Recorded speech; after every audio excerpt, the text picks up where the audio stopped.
ఈ మధ్య vitamin D3 లోపం అందరిలో ఉంది. ఇన్ఫాక్ట్ నేను కూడా మొన్న టెస్ట్ చేయించుకుంటే నాకు బాగానే లోపం ఉంది. ఏదో 60,000 ఏదో ఉంటుంది కదా, అది వారానికి ఒకటి వేసుకోమన్నారు. ఇది మీరు ఈ D3 K2 అంటే ఏంటి sir? Potassium. So potassium and ఈ D3 అన్నది వాట్ డస్ ఇట్ డూ? ఏం చేస్తుంది బాడీని? D3 is a very good anti oxidant, చాలా పనులు చేస్తుంది శరీరంలో. బట్ స్మాల్ ఇంటెస్టైన్ లో ఉన్న కాల్షియం ని అబ్జర్వ్ చేసి రక్తంలోకి తీసుకురాగల కెపాసిటీ D3కి ఉంటుంది. వచ్చిన రక్తంలోకి వచ్చిన దాన్ని అక్కడే ఉండనివ్వకుండా బోన్స్ కి, నరాలకి, బ్రెయిన్ కి, పంటికి అందించే వ్యవస్థ K2 చేస్తుంది. సో D3 తక్కువ ఉంటే తక్కువ కాల్షియం అబ్జర్వ్ అవుతుంది, తక్కువ కాల్షియం బొయ్యికలకి, నరాలకి అందుతుంది. దానివల్ల మీకు orthopaedic problems, neurological problems, nephrological problems. పైపెచ్చు రక్తంలోకి వచ్చిన తర్వాత K2 లేకపోతే అది గుండె నాళాలను బ్లాక్ చేయడానికి కూడా కాల్షియమే ముఖ్య కారణం, ముఖ్య భూమిక వహిస్తుంది. కాల్సిఫికేషన్ అయిపోయి ప్లేక్ ఫార్మేషన్ దోహదపడతాను కదా. సో ఒక్క D3ని మనం బ్యాలెన్స్ చేయగలిగితే ఆర్థోపెడిషన్ తో పని లేదు, నెఫ్రాలజిస్ట్ తో పని లేదు, న్యూరాలజిస్ట్ తో పని లేదు, డెంటిస్ట్ తో పని లేదు, కార్డియాలజిస్ట్ తో కూడా పని లేదు.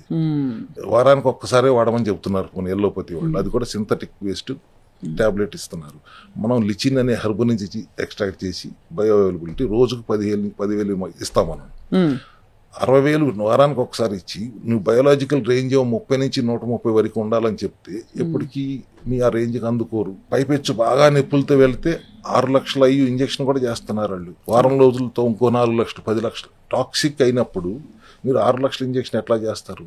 అంతే కదా. Definitely it is not toxic. And D3 ఎంత ఎక్కువ ఉంటే అంత మంచిది. న్యాచురల్ ఫామ్ లో హెర్బల్ ఎక్స్ట్రాక్ట్ నుంచి D3 తీసుకుని K2 కాంబినేషన్ లో పెట్టాం. సో దట్ క్యారీ రక్తంలోంచి కూడా మళ్ళీ అక్కడికి బయటికి వెళ్ళాలంటే K2 అవసరం. సో సెల్ హెల్త్ సప్లిమెంట్స్ నాకు అర్థమవుతుంది ఏంటంటే bioavailability is much higher. మామూలుగా దొరికే సప్లిమెంట్స్ కి దీనికి పెద్ద తేడా. It's poles apart. అంటే అంత డిఫరెన్స్ సార్ పేషెంట్స్ చెప్తారా? ఇది వాడిన తర్వాత నాకు ఇలా డిఫరెన్స్ రోజుల్లో మళ్ళీ టెస్ట్ చేసుకుని రమ్మంటాం కదా, అక్కడే తెలిసిపోతుంది. రిపోర్ట్స్ చూస్తేనే అద్భుతాలు జరుగుతున్నాయి. అండ్ D3 లోపం వల్ల సార్ చాలా మందికి డిప్రెషన్ కూడా వస్తుంది.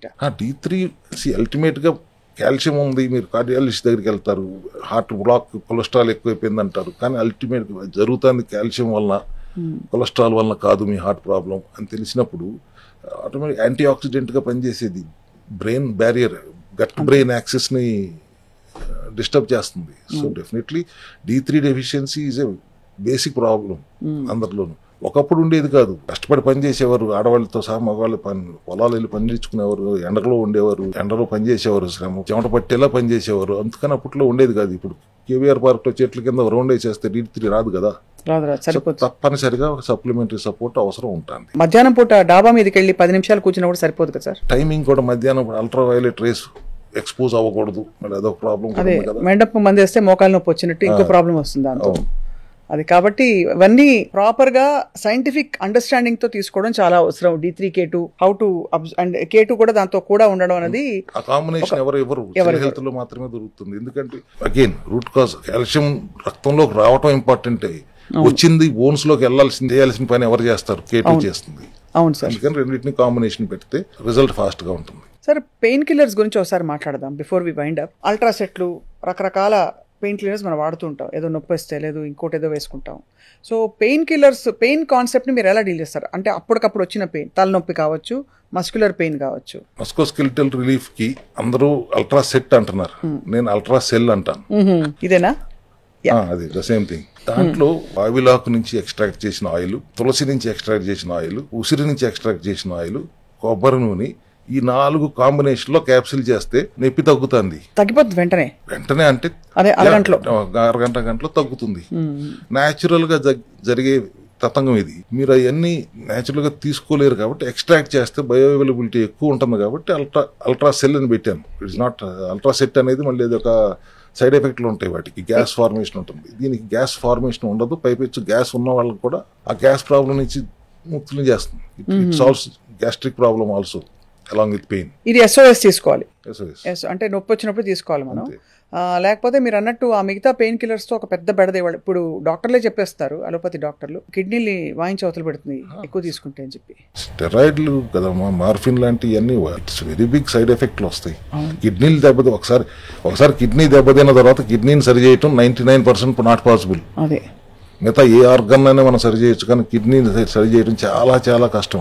అక్కడ దాకా వెళ్ళొద్దు అండి. చాలా ఐ థింక్ 2-3 విషయాలు కోరుగా వాళ్ళు తెలుసుకున్నాం ఏంటంటే సార్, ఒకటి లంకణం పరమౌషధం, దానికి ఒక విధి విధానం ఉంటుంది, దాని ప్రకారం చేసుకోవాలి. ఇష్టం వచ్చినట్టు ఏదో మాడితే అది పనిచేస్తుంది అనుకోవడం తప్పు. రెండోది సప్లిమెంట్స్ ని చిన్న చూపు చూడకూడదు. సప్లిమెంట్స్ చాలా అవసరం బాడీకి. ఇవాళ రోజుల్లో అయితే మరీ మరీ అవసరం. ఆ సప్లిమెంట్స్ ఎక్కడి నుంచి వస్తున్నాయి, ఆ సోర్స్ ఎంతకంటే ఇంపార్టెంట్. ఎందుకంటే ఆ సోర్స్ ని బట్టే మనకి బాడీలో అబ్జర్వ్ అవుతుందా లేదా మనకు అర్థమవుతుంది. అండ్ అఫ్ కోర్స్ ఎట్లాంటి క్రానిక్ అండ్ టర్మినల్ ఇల్నెస్ అయినా కూడా మొదలయ్యేది సెల్ లెవెల్లోనే. కాబట్టి అక్కడ మాస్టర్ కీ పట్టుకుంటే మిగతావన్నీ గాడిలో పడిపోతాయి. ఫైనల్ గా నేను చెప్పదలుచుకుంది ఏంటంటే 3 లీటర్ల నుంచి 4 లీటర్ నీళ్లు ఖచ్చితంగా తాగండి. హైడ్రేటెడ్ గా ఉంచండి. ఎందుకంటే మీరు చూస్తాను, కంటితో చూడటానికి శరీరం 1 లీటర్ నీళ్లు ఖర్చు పెడుతుంది ప్రతిరోజు. మీరు గాలి పీల్చుకోవడానికి ఇన్హేల్ అండ్ ఎక్సేల్ 1 లీటర్ ఖర్చు పెడుతుంది. మీరు మాట్లాడటానికి సెలైవా కోసం 1 లీటర్ ఖర్చు పెడుతుంది. మీ ఫిజికల్ యాక్టివిటీ కోసం 1 లీటర్ ఖర్చు పెడుతుంది. రోజుకు 4 లీటర్ల నీళ్లు శరీరం ఖర్చు పెడుతుంది మీకోసం.